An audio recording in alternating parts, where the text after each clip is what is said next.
मुंबईला red alert आहे आणि त्याच्यामध्ये कल्याण असेल, ठाणे असेल, या सगळ्या भागांमध्ये मोठ्या प्रमाणात पाऊस पडण्याची शक्यता आहे। याचा रायगडमध्ये देखील मोठ्या प्रमाणात पाऊस पडतोय आणि मुसळधार पाऊस, आणि त्यामुळे आता मुंबईत रेड अलर्ट आहे।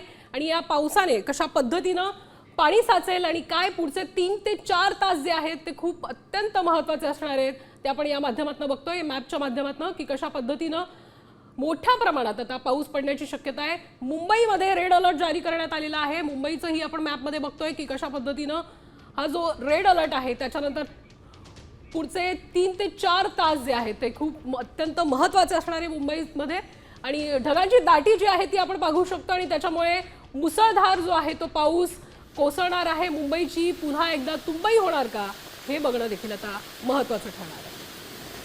तर ठाणे, मुंबई, पनवेल, अलिबाग या सगळ्या भागामध्ये ढग दाटलेले आहेत आणि त्यामुळे पुढील 3 ते 4 तासामध्ये मोठ्या प्रमाणात इथे पाऊस पडण्याची शक्यता वर्तवली जाते। त्यामुळे मुंबईला आता रेड अलर्ट जारी करण्यात आलेला आहे। आपण मॅपच्या माध्यमातून बघतोय की कशा पद्धतीने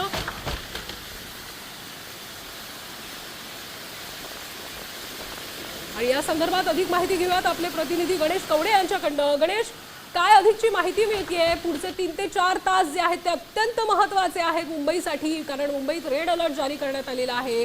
सध्याची विविध ठिकाणाची काय परिस्थिती आहे आणि हवामान खात्याचं काय इशारा आहे?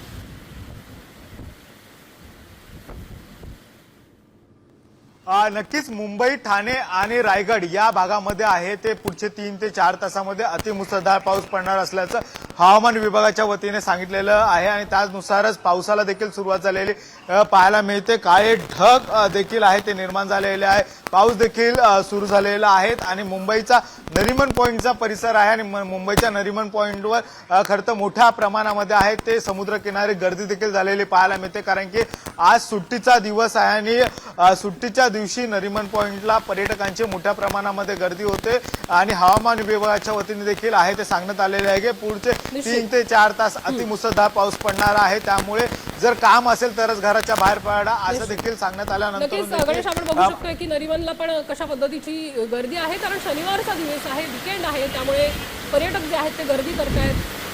धन्यवाद तुम्ही दिलेले या सविस्तर माहितीसाठी।